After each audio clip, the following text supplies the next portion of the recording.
Bon, Philippe Crevel, je reviens à vous avec ce livret A. La Banque de France va proposer vendredi, je crois, hein, Philippe? Oui, quand on aura les résultats définitifs de l'inflation du mois de décembre. Voilà. Et donc, en fonction des résultats définitifs de l'inflation, nous connaîtrons vendredi le taux du livret A. À plus de 3% en février, ça c'est déjà certain. A priori, ce sera, oui, plus de 3%, certainement 3,3%, si on prend en compte les indications que l'on a au niveau de l'inflation et au niveau des taux d'intérêt des marchés monétaires, car le livret A est fixé en fonction de ces deux facteurs. Plus de 3%, 3,3%, c'est un taux record. Je rappelle qu'il y a 55 millions de livrets A en France. C'est un taux record, on n'avait pas vu ça depuis 2009, c'est bien cela ? Depuis 2009, on était en dessous de 3,5%. Et c'est vrai qu'il faut remonter à des années donc bien plus lointaines pour retrouver un taux du livret A plus élevé. Il faut savoir qu'en 1981, ce taux avait atteint 8,5%, mais on était en pleine vague inflationniste, beaucoup plus forte que celle qu'on connaît à l'heure actuelle. Alors Philippe Crevel, je voudrais une petite précision. J'imagine, je prends un exemple, j'ai un livret A, il y a 10 000 euros dessus. 10 000 euros dessus, 3,3%, ça me fait 330 euros d'intérêt. Je suis d'accord. Je les touche quand, ces intérêts ? Alors, les intérêts, là, on les a calculés sur une base annuelle. Il faut avoir laissé son argent pendant un an pour toucher ces fameux 330 euros. Si vous les laissez 6 mois, vous aurez la moitié de cette somme. Mais par ailleurs, pour que l'argent sur le livret A fasse des intérêts, il faut les laisser 15 jours. C'est la règle de la quinzaine. Voilà, c'est la règle de la quinzaine. C'est-à-dire que les premiers intérêts tombent après 15 jours de livret, quoi. Tout à fait.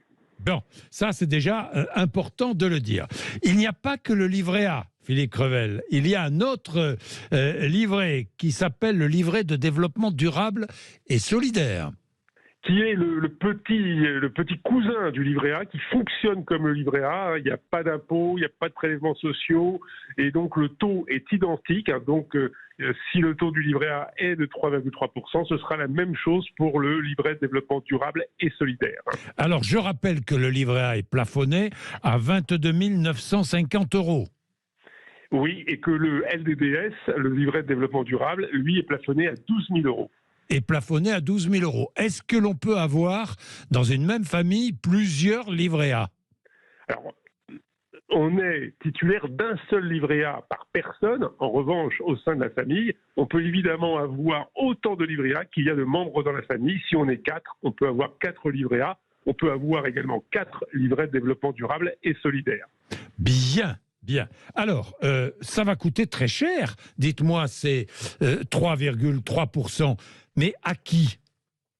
Donc, évidemment, quand on augmente le taux du livret A, il faut que derrière, les banques versent ces fameux intérêts. Alors, une partie est prise en charge par la Caisse des dépôts et consignations qui centralise une partie des ressources du livret A. 60% et 40% est dû par les banques. Et donc, évidemment qu'avec 3,3%, il faut trouver derrière les recettes qui permettent de financer. Ça ne va pas être facile parce que en général, les recettes, on les trouve, c'est les taux d'emprunt parce que l'argent est prêté aux bailleurs sociaux. Et donc, les bailleurs sociaux vont devoir accepter des taux d'emprunt plus élevés pour le logement social. Ce n'est pas une bonne nouvelle pour eux. Et puis également, la Caisse des dépôts va devoir trouver des ressources financières qui permettront de financer ces 3,3%. Alors c'est incroyable, mais en France, il y a énormément d'épargne. Plus de 500 milliards d'euros sur ces livrets A et LDDS. On est à un niveau record absolu. Donc il y a plus de 500 milliards d'euros sur ces deux produits et on n'a jamais eu autant d'épargne de précaution en France. C'est lié évidemment à la succession de crises, c'est lié à l'angoisse de demain et d'après-demain. Et malgré l'inflation, les Français ont continué de mettre de l'argent sur le livret A, à peu près 25 milliards d'euros en 2022. Oui, je rappelle que le livret A sert essentiellement à financer le logement social. Je le rappelle, il faut le préciser. Il existe aussi un autre livret, c'est le livret d'épargne populaire. Philippe Crevel. Oui, le livret d'épargne populaire qui est un produit qui est sous condition de ressources. Il faut avoir donc un revenu fiscal de référence inférieur à 20 300 € pour une personne seule. Grosso modo, il ne faut pas être imposable à l'impôt sur le revenu. Et dans ces cas-là, ce produit, le livret d'épargne populaire, donne droit à une rémunération qui est bien plus élevée. Aujourd'hui, c'est 4,6% et ça pourrait passer le 1er février prochain à 6,1%. Là, ça suit l'inflation. Donc là, il n'y a pas de perte de pouvoir d'achat sur son épargne par rapport donc à l'inflation. Merci pour toutes ces précisions. C'était précis, clair. Philippe Revel, merci. Secrétaire général du Cercle de l'épargne. Il est 10h56. Vous êtes sur Sud Radio pour savoir et comprendre. Tiens, c'est un chiffre qui fait des jaloux en France, mais pas qu'en France, hein, partout en Europe. La Suisse vient d'afficher un taux de chômage historiquement bas. Écoutez bien, taux de chômage en Suisse, Félix Mathieu, 2,2%. Et oui, c'est son plus bas niveau en plus de 20 ans. Le taux de chômage est passé de 3% en 2021 en Suisse à 2,2% l'année dernière. Ce chiffre était même d'ailleurs passé sous la barre des 2% à la rentrée en septembre-octobre avant de remonter un peu en fin d'année. Conséquence de cette embellie sur le chômage, là aussi, revers de la médaille, des pénuries de recrutement. Et oui, les entreprises helvétiques ont du mal désormais aussi à trouver par exemple des salariés pour les emplois non qualifiés.